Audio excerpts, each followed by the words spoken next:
வணக்கம் நண்பர்களே. சமீபத்தில் அரசியல் புரோக்கர் குருமூர்த்தி ஒரு இங்கிலீஷ் சேனல் நேர்காணலில் திராவிடம் பிராமணர்களுக்கு என்னென்ன கொடுமைகள் செஞ்சதுன்றத புலம்பிகிட்டு இருந்தார்.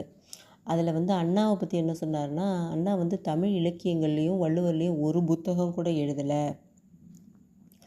ஒரு புத்தகம் கூட எழுதாமல் அவங்க தமிழை அவங்களுடைய அரசியல் வளர்ச்சிக்கு யூஸ் பண்ணிக்கிட்டாங்களே தவிர தமிழ் மேலே மதிப்புலாம் அவங்களுக்கு இல்லை அப்படின்ற மாதிரி சொல்லியிருந்தார். அந்த லூஸுக்கு தெரியுமா என்னன்னு தெரில. அண்ணா எழுதின எழுத்துலேருந்து பேச்சிலேருந்து எல்லாமே இலக்கியம்தான். இலக்கியம் இல்லாமல் ஒன்று கூட இல்லை.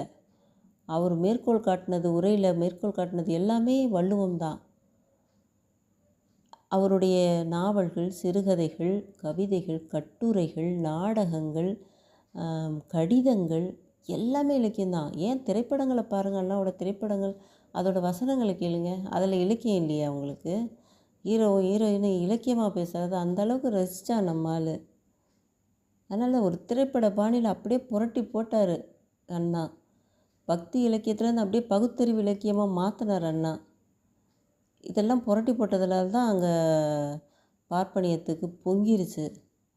அவருடைய அடிக்கட்டுமானம் தான் இன்றைக்கி வரைக்கும் இருக்குது. அவர் போட்ட அடித்தளம் தான் தமிழ்நாட்டுடைய அரசியல் இன்றைக்கி வரைக்கும் அதை அடியொற்றி தான் இன்றைக்கி வரைக்கும் வருது. அதனால தானே அவங்களுக்கு எரிச்சல். அந்த காலத்து புலவர்களில் எவன் தமிழ் இலக்கியத்தை கொண்டு வந்தான் வெளியே? எப்போ பார்த்தாலும் கம்பன் கம்பன் கம்பன். வள்ளுவத்தை எந்த அரசன் வெளி கொண்டு வந்தான் 2000 வருஷத்தில்? எப்போ பார்த்தாலும் கம்பன். ஏன்னா மற்றவங்கள யாரும் சொல்லக்கூடாதுல்ல. மற்றவங்களெல்லாம் பற்றிலாம் சொல்லிட்டா, நம்ம வெளியில் சொல்லிட்டா அவங்களுக்கு பேர் கிடச்சிரும். கம்பனா சி அப்படின்னு போயிடுவாங்கல்ல. அதனால் அந்த காலத்தில் எப்போவுமே ஒரு கம்மன்றதை எப்போவுமே பாரதியார்ன்றதை முதலைப்படுத்துவாங்க, பாரதிதாசனை டவுன் ஆக்கிறதுக்கு.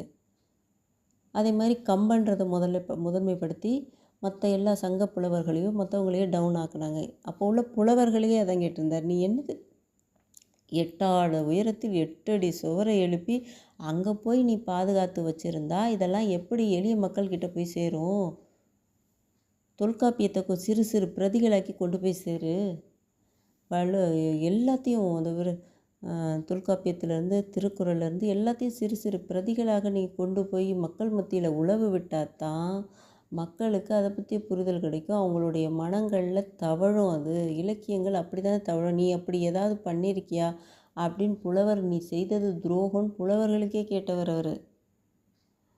ஆனால் அவர் இலக்கியத்தை மதிக்கலை, வள்ளுவரை மதிக்கலைன்றிய நீ லூசுன்னு தானே சொல்லுவாங்க. நீ லூஸ் இல்லை, வன்மம் பிடிச்ச பார்ப்பனியம் இதுதான்.